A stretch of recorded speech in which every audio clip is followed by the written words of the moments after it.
Welcome to the PM Podcast, brought to you by DonorSearch, the show that takes you inside the lives of thought leaders, innovators, and changemakers in fundraising, philanthropy, and civil society. I'm your host, Jay Frost. In this special episode, we bring together some of the most influential voices in healthcare philanthropy. Nancy Bussani, Executive Vice President and Chief Philanthropy Officer for CommonSpirit Health and President of the CommonSpirit Health Foundation. Julie Cox, Vice President of Development at LifeBridge Health. John Drake, President of the BSW Irving Foundation at Baylor Scott White Health. David Flood, Enterprise Chief Development Officer and President of the Intermountain Foundation. Bill Littlejohn, CEO and Senior Vice President of the Sharp Healthcare Foundation. And Birgit Stumpf, Acting Managing Director of the Deutsche Stiftung Frauengesundheit and leader of the healthcare section of the Deutscher Fundraising Verband. In a collaboration between Accordant and DonorSearch, I met with each of these leaders individually at the AHP International Conference to ask one simple but revealing question. In today's environment, what is your biggest challenge? And what is your greatest opportunity? Here are their answers. Well, I'm Nancy Bussani. I'm our Executive Vice President and Chief Philanthropy Officer at CommonSpirit Health and the President of our CommonSpirit Health Foundation. I think the biggest challenge is to do what we were just describing, of building that infrastructure and doing it in a way that's efficient while honoring the relationships in that. Because other parts of healthcare, you can just say, oh, we're changing that. It's an internal discussion. It's a process discussion. It's policies and procedures. We change that, now we do this. And I find myself in many conversations within our leadership team of saying, well, wait, this has to engage the community in the discussion, or we might make this great new policy that saves us $1 and then jeopardize $10 because the community doesn't see themselves in that conversation. So I think some of the challenges are to do it, go slow to go fast.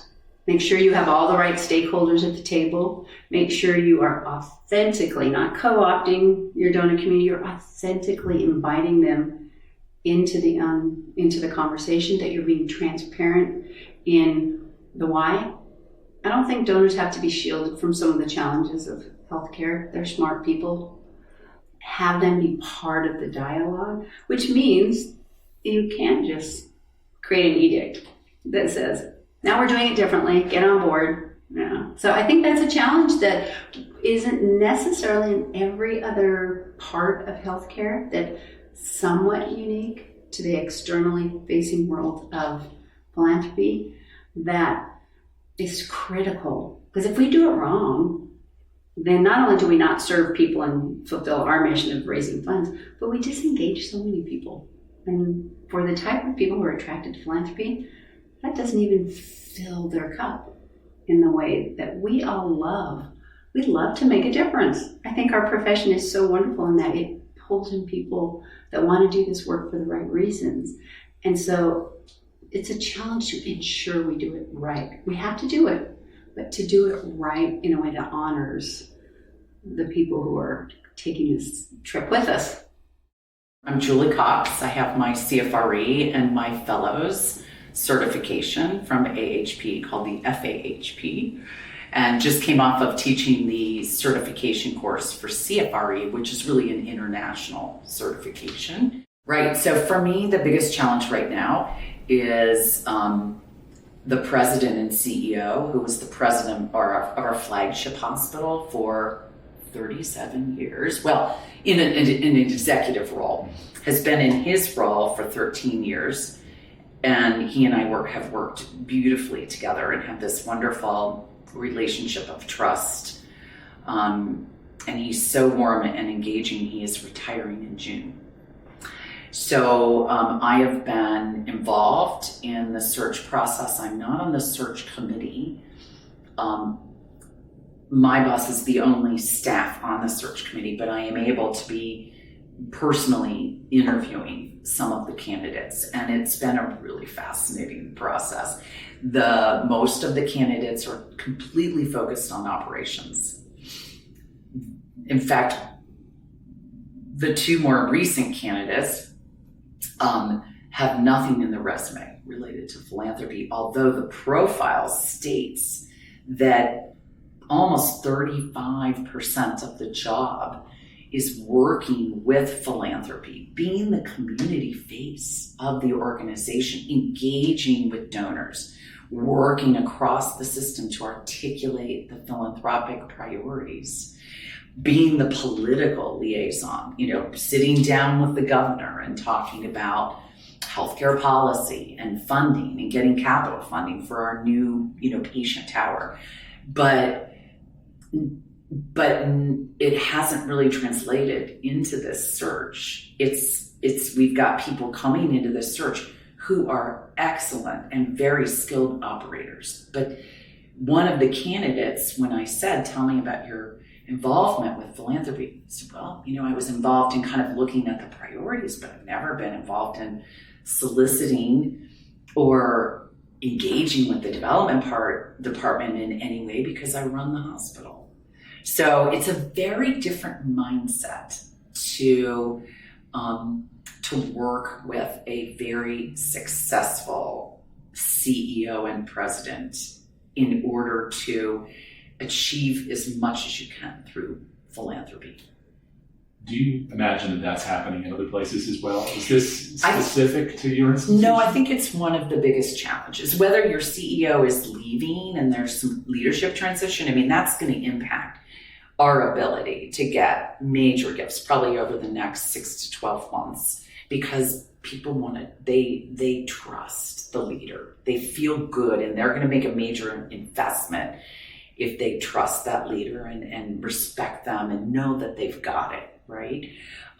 So leadership transition is always a challenge, but I would say what's challenging for our profession is making sure that the president and CEO understands how relevant philanthropy is in terms of streams of income, right? So there's how much money you can make from patient care, which is a very limited margin. And then for us, we have a for-profit entity that is another stream of income. So we own an ambulance company, right? Why not that be a for-profit business? We own a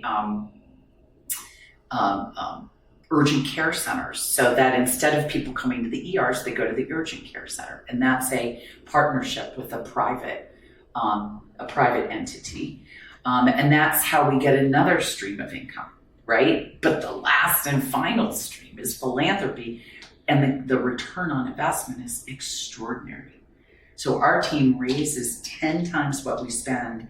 That doesn't happen anywhere in the new business development aspect for the private business component, or certainly in the hospital operations. So when you look across the landscape of what's happening today in healthcare and look forward a little bit, especially through the lens of all you've done in philanthropy, what do you imagine is the opportunity there with philanthropy? What's the opportunity?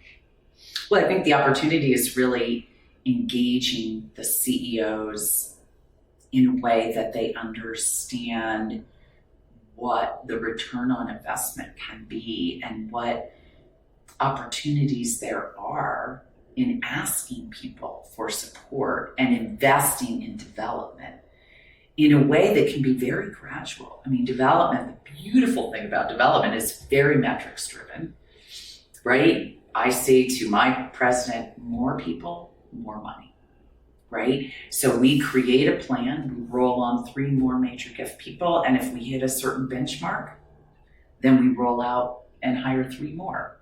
We hit a certain benchmark, we just keep on going.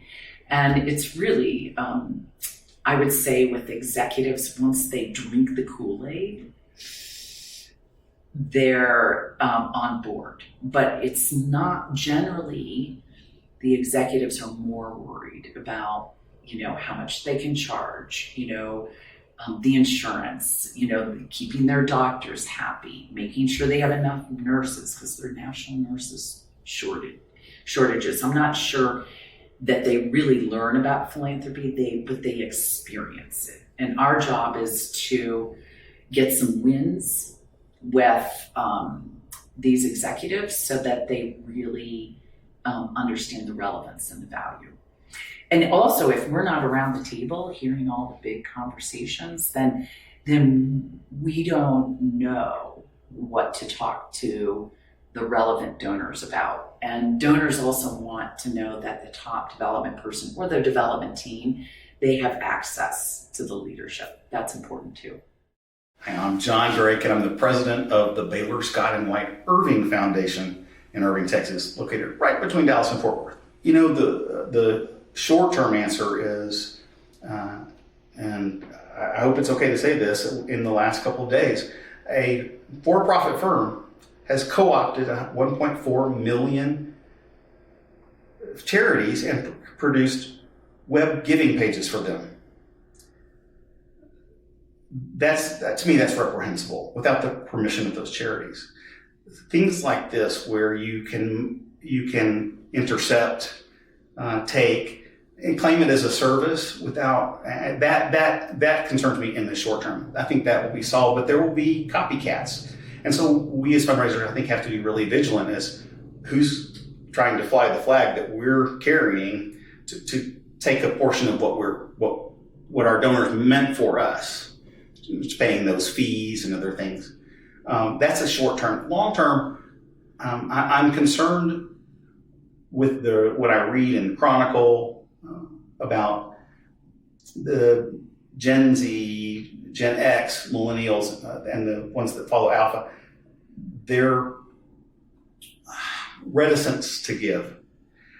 We don't know if that's just an age thing, and as they'll grow into it, they're in the accumulation phases of their life, and maybe they will be.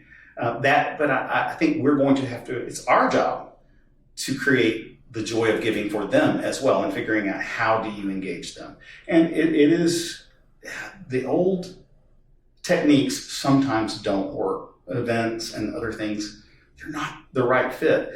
The generation who will come after me in 8 months, in 6 days, the generation, they'll have to figure out that. But that's a challenge for me, is how are we going to continue to have generous support? It doesn't look like the dollars are dropping, although after 2017 we dropped, but it seems to be kind of catching up. So I'm encouraged by that, but I am concerned that most of the gifts seem to be coming from the older generational segments, and it's larger gifts from them. But what happens when those folks are gone, when my generation's gone? So those are the things that probably make me think. But I'm going to turn around and say, the thing that I'm so excited about, I actually had a text this morning from one of my newest employees. I just hired her in December.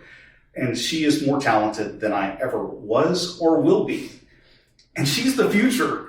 And so I said, you're one of the brightest people I've hired, and I'm so excited because I think the future's in good hands, because I see how talented they are and adaptable they are, and their ability to pivot and to learn new technology. And so our greatest chance of reaching those donors, future donors, I hope are in good hands. If Hannah Bell Stevens is any example, then we're going to be okay. My name is Dave Flood. I am the Chief Development Officer at Intermountain Health in Salt Lake City. By virtue of that role, I also serve as President of the Intermountain Foundation. The biggest challenge right now that we have in philanthropy, as I see it, is it's trust. Where we've lost, they say, over the last 3 years, 20 million or more individuals from philanthropy, according to IRS records. So that has you concerned. And when you look at the political landscape right now, wherever you are on it, we're really being taught, whether we're listening or not, to not trust anyone else, to not trust certainly institutions, to be skeptical of any mission if it sounds too good. And then you begin to analyze words as well, and you say, well, are they too conservative? Are they too liberal? And this is really beginning to hurt us a lot. And I think that we have to figure out how to define ourselves, particularly in nonprofit healthcare, as this lighthouse for the country. I mean, when you look at health systems, nonprofit health systems, those dollars are being generated back into the system. So skeptical as people can be about, how much money you're making, it's staying there. When you look at the for-profit systems, so much of that money, 90% of those dollars are leaving the ecosystem. And I think we need to really amplify that message. We need to be trusted. We need to fight through this noise that has people frozen. There's a thaw that needs to happen. And I think people don't know who to believe. So they're choosing maybe to help their neighbor or help their friend. I think everyone still wants to help people. But the question is, do they want to come to our institutions to do that? Because the world's telling them not to trust institutions. Hello, I'm Bill Littlejohn, and I have the honor of serving as the Senior Officer for Philanthropy at Sharp Healthcare. AHP has been great. I'm proud of my role and been served as chair of the board and done a lot of speaking and presenting. And, I'm honored to receive the Cy Seymour Award and just had a great collegial development, which is great. I learned a lot and shared a lot. At the same time, the challenge is it's limited. And so, conferences and you have Madison but the end of the day is that you truly have to develop professional pathways and matriculation programs for people in the healthcare philanthropy space. And I bring this back to when we started the Sharp experience at Sharp 25 years ago, we did another thing, and that was quarterly leadership development for all the managers and above. So I was part of that. We've done 25 years of them. And they were all kinds of leadership training programs, team training, all kinds of, executive level. The things were somewhere clinical. But in the end of the day and we did crucial conversations, crucial confrontations, performance management, all kinds of things to be a good executive and a leader. Now, to think that Sharp made that investment in me, I had to go every quarter for a day, but now for 20 plus years. So I've gotten a huge amount of training in leadership and healthcare dynamics and understanding from my employer. I did a few presentations there. But shouldn't we thinking about the same types of things in our profession? And this is especially true like now with the virtual capability that everybody can't go to conferences. But I know they're doing the Spark program, which is a monthly mentoring for a group, a cohort. Well, I've done AHP mentoring for at least a decade, and I still have people I mentor and that. But at the end of the day is that it's almost to the point that if you want to have a successful career in healthcare philanthropy, it's almost a requirement that you attend, you participate in these webinars, program, educational, like we have to do. And we're required to do these, and we have tests and everything we have to take in that. But it makes us better leaders. Well, we should probably create some expectations of our philanthropic professionals as well. And I think now with the virtual capability, that's a great thing. I just joked to someone today is that, I might do kind of a retirement tour, on the AHP huddle, which we've done several webinars on, and say, okay, I'm willing to do an hour every month for the last full-time year I'm working and just dump out all of my knowledge and skills and documents, anybody who's interested on it, everything related to governance and grateful patients and board development, and staffing and performance management and data. We've just all that 25 years worth, because it's all sort of, I don't want to write a book. I don't feel like doing that. But at the end of the day is that because I would want that for people to, I think we do have to think with the complexity and what's happening in the healthcare delivery space with education, professional development. We should probably mirror some of those dynamics in our professional association like AHP.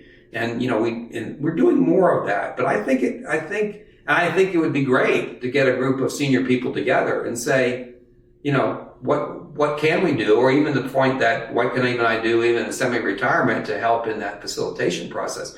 And the aspect of, I think about that is that I've spent 25 years at Sharp, and we have completely transformed the entire enterprise. Great. We've had a lot of issues and challenges, done great things. Now, someone's going to take my role and inherit that. Now, whether or not they'll have the depth of understanding of all of what's behind all of those things that we do today, which they normally have to, but they would be better off if they did have that.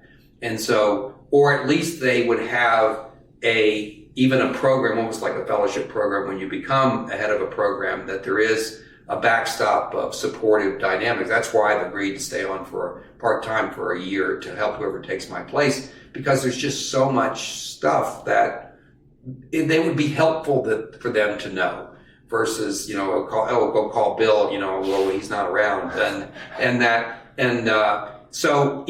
the thing, is that we've had that. A lot of these programs, think about the structure of our healthcare philanthropy world today in these big systems and shops and all this, like we've talked about, all this changes. Do we have the team, the class of people prepared to move into those roles? That's why we're doing the Physician Leadership Academy. That's why there are CEO academies and AHA doing all kinds of things, because the role of a CEO in a hospital is not what it was, or a system not what it was 30 years ago.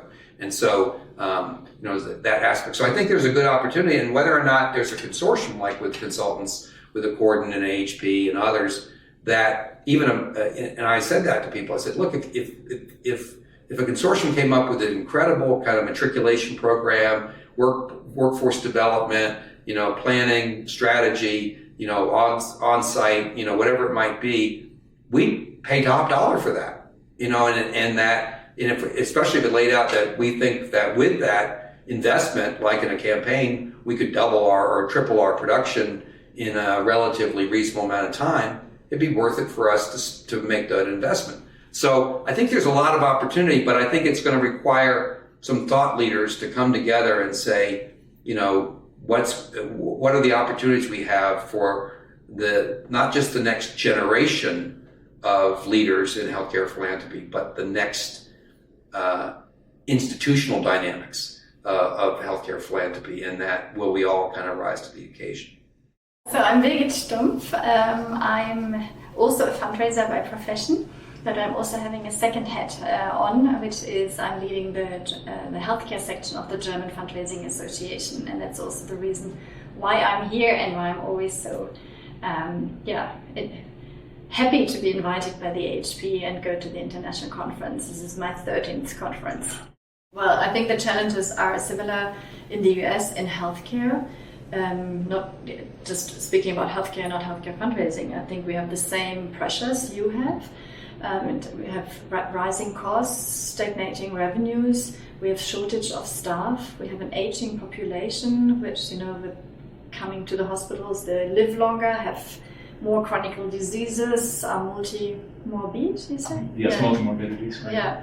So this always adds to the costs, and then also especially in Germany, we are very slow in digitalization. So our processes are not very efficient. We're discussing since years if you should introduce the electronic patient file, and because we are so adamant about data protection. And sometimes we are too much, we're seeing only the risk associated, we don't see the goods associated. So our processes are slower, are less efficient. But we don't have, as I said in the beginning, we don't have this imminent threat of additional cuts on top. Yeah, but we are operating in the same, non-ideal business world. And as I said before, 17% of the hospital don't make any profit. Yeah. So, in terms of fundraising, I think we have hospital fundraisers and they know their instruments well. But what's lacking, and I see this as the biggest challenge, is that leadership doesn't get involved. They get involved in so far that they create the position, they give sort of a budget, and then they say, and then please leave us alone. We have a busy agenda, you're employed to do the fundraising. But that's not how you raise the full potential of fundraising. This is also not how you get major donors involved, and also not these transformational gifts. So I think this is one of the biggest challenges we have. But I also see this as one of the biggest opportunities, because it's an in-house problem. It's not something you cannot solve. So I'm spending a month in the US to actually see best practices in hospital and hospital systems who have a good relationship with the CEO. And I'm asking the question to the leadership and also to the fundraising department, why do you participate? What are the arguments you are cooperating? And also for the fundraisers, maybe it hasn't been this ideal relationship before. What did you do in order to position yourself to get heard? What are the things you brought, metrics and so on, so in order to be relevant. And I think bringing this one back would give us another step step ahead. Yeah, and and also euros are needed. Resources are limited for hospitals, so these additional euros would mean a lot to a hospital. This is the most profitable revenue you can generate. The return on investment is as good as you have in the US. It's the most profitable department in a hospital. And again, you're relatively free to use the money according to the donor intention, but you're relatively free, and this is actually like profit. It's like additional profit you can use, and this is 1.8 people who are generating this. And you're not even generating a profit with your operating margin. So, this is basically the cash cow of the hospital. And in order to really bring this one back and actually say, we probably need to think bigger, because we have already some capital campaigns who worked well. Why shouldn't we do this on a normal level? Do more campaigns, show that also bigger fundraising euros are possible in Germany. So yeah, I'll let you know in 2 to 3 years' time. I'll let you know how it's going. Well, that's it for this episode of the PM Podcast. You can hear more from these conversations and learn more about these leaders, their work, and the field of healthcare philanthropy by following Accordant at AccordantHealth.com, DonorSearch at DonorSearch.net, and the Association for Healthcare Philanthropy at AHP.org. Our thanks to our sponsor, DonorSearch, the global leader in AI-powered fundraising intelligence solutions for the nonprofit world. Our producer is Jack Frost, and our theme music is Moving Out, Moving In by Jay Taylor and is provided courtesy of Epidemic Sound. If you like what you heard, make sure to subscribe wherever you like to listen. Check out our sister shows, Frontlines of Social Good and How to Raise, and come back next weekend for another conversation with a leader or leaders in the world of social good. Until then, this is Jay Frost. Thanks for joining me.